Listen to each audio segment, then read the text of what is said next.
യഥാർത്ഥത്തിൽ സ്വർണം അത്യാവശ്യമാണോ?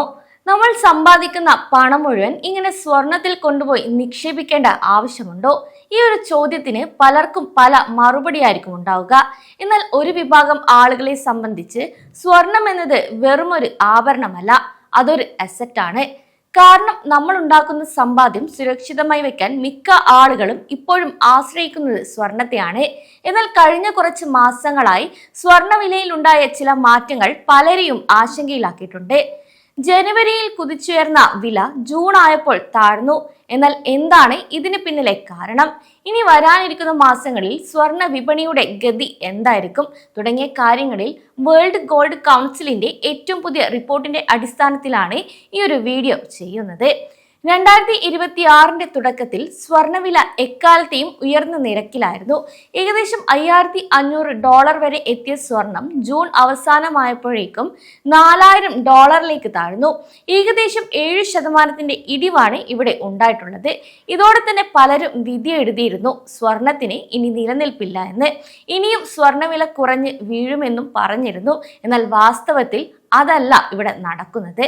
World gold കൗൺസിലിന്റെ mid year gold outlook report അനുസരിച്ച് സ്വർണത്തിന് സംഭവിച്ചത് വലിയൊരു തകർച്ചയല്ല, മറിച്ചൊരു കറക്ഷൻ, അതായത് തിരുത്തൽ മാത്രമാണ് ഇവിടെ ഉണ്ടായത്. ഇങ്ങനെ പറയാൻ കാരണം കഴിഞ്ഞ 12 മാസത്തെ കണക്കെടുത്ത് നോക്കിയാൽ ലോകത്തെ ഒട്ടുമിക്ക നിക്ഷേപങ്ങളെക്കാളും മികച്ച പെർഫോമൻസ് കാഴ്ചവെച്ചത് സ്വർണം തന്നെയാണ്.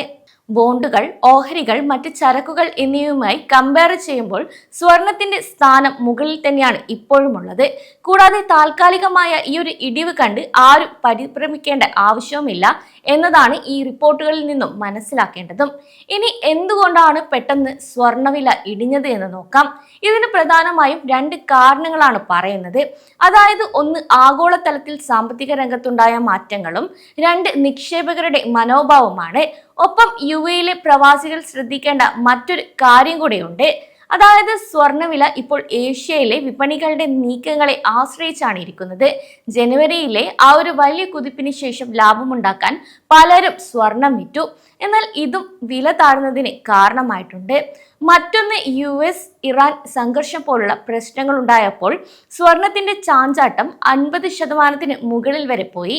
ഈ ഒരു സാഹചര്യം ഒന്ന് ശാന്തമായതോടെ സ്വർണം അല്പം പിന്നോട്ടും പോയി. പക്ഷെ ഈ ഒരു ചാഞ്ചാട്ടം ഇന്നും ശരാശരിയേക്കാൾ കൂടുതലാണ്. ഇനി പറഞ്ഞു വരുന്നത് സ്വർണത്തിന്റെ ആവശ്യം എപ്പോൾ വേണമെങ്കിലും വർദ്ധിക്കാമെന്ന് തന്നെയാണ്. എന്നാൽ ഇനി അങ്ങോട്ട് എന്താണ് സ്വർണത്തിന്റെ ഭാവി എന്നുകൂടെ നോക്കാം. റിപ്പോർട്ട് പറയുന്നതനുസരിച്ച് നിലവിലെ വിലയിൽ നിന്ന് ഏകദേശം 5% വ്യത്യാസം മാത്രമേ മുകളിലേക്കോ താഴേക്കോ ഉണ്ടാകാൻ സാധ്യതയുള്ളൂ. എന്നാൽ ഒരു വലിയ കുതിപ്പുണ്ടാകാനുള്ള സാധ്യതയും ഇവിടെ തള്ളിക്കളയാനാവില്ല. ആഗോള സമ്പദ് വ്യവസ്ഥയിൽ എന്തെങ്കിലും തളർച്ച സംഭവിച്ചാൽ ആളുകൾ സുരക്ഷിതമായ താവളമായ സ്വർണത്തിലേക്ക് തന്നെ പോകും. ഇനി ലോകത്ത് എവിടെയെങ്കിലും യുദ്ധങ്ങൾ ഉണ്ടായാൽ അതും സ്വർണ്ണവില കുതിക്കാൻ കാരണമാകും. കൂടാതെ കേന്ദ്ര ബാങ്കുകൾ പലിശ നിരക്ക് കുറയ്ക്കുകയാണെങ്കിലോ സ്വർണത്തിന് വീണ്ടും ഡിമാൻഡ് കൂടും. ഇങ്ങനെയെല്ലാമാണ് വില വീണ്ടും ഉയരുന്നതിന് കാരണമാവുന്നത്. യുഎയിൽ ഡിജിറ്റൽ ഗോൾഡായും മറ്റും സ്വർണം വാങ്ങിക്കുന്നവരുടെ എണ്ണം ഇവിടെ കൂടുതലാണ്. അതിനാൽ തന്നെ നമ്മളെ സംബന്ധിച്ചിടത്തോളം ഈ ഒരു റിപ്പോർട്ട് നൽകുന്നത് വലിയൊരു പാഠം കൂടിയാണ്. അതായത് സ്വർണം എന്നത് ഒറ്റയടിക്ക് വാങ്ങിക്കൂട്ടേണ്ട ഒന്നല്ല.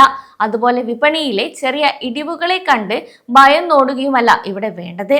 അതിനാൽ ഓരോ മാസവും നമ്മുടെ കയ്യിൽ മിച്ചം കിട്ടുന്ന തുകയ്ക്ക് ചെറിയ രീതിയിലായാലും സ്വർണം വാങ്ങി വയ്ക്കാൻ ശ്രമിക്കുക. വില കൂടുമ്പോഴും കുറയുമ്പോഴും വാങ്ങുന്നത് വഴി ഒരു ശരാശരി വിലയിൽ നമുക്ക് ലാഭം നേടാം. ഇനി നിക്ഷേപമായാണ് സ്വർണത്തെ നമ്മൾ കാണുന്നതെങ്കിൽ പണിക്കൂലി ഇല്ലാതെ സ്വർണ്ണക്കട്ടികളോ ഡിജിറ്റൽ ഗോൾഡ് രീതികളോ തിരഞ്ഞെടുക്കുന്നതാണ് ഏറ്റവും നല്ലത്. ഇനി കൂടാതെ സ്വർണം പെട്ടെന്ന് പണമുണ്ടാക്കാനുള്ള മാർഗമല്ല എന്ന കാര്യം കൂടെ ഇവിടെ ഓർക്കണം. മറിച്ച് പണപ്പെരുപ്പത്തെ അതിജീവിക്കാനുള്ള ഒരു മാർഗമാണ്. ഇനി കാലക്രമേണ പണപ്പെരുപ്പം കൂടുമ്പോൾ സ്വർണത്തിന്റെ മൂല്യവും ഇവിടെ വർദ്ധിക്കും. ഇനി ചെറിയ വിലയിടിവുകൾ ഉണ്ടാകുമ്പോൾ അതൊരു അവസരമായി മാത്രം കാണുക. കൂടാതെ നേരത്തെ പറഞ്ഞതുപോലെ ഗോൾഡ് എന്നത് ഒരു അസറ്റ് തന്നെയാണ്.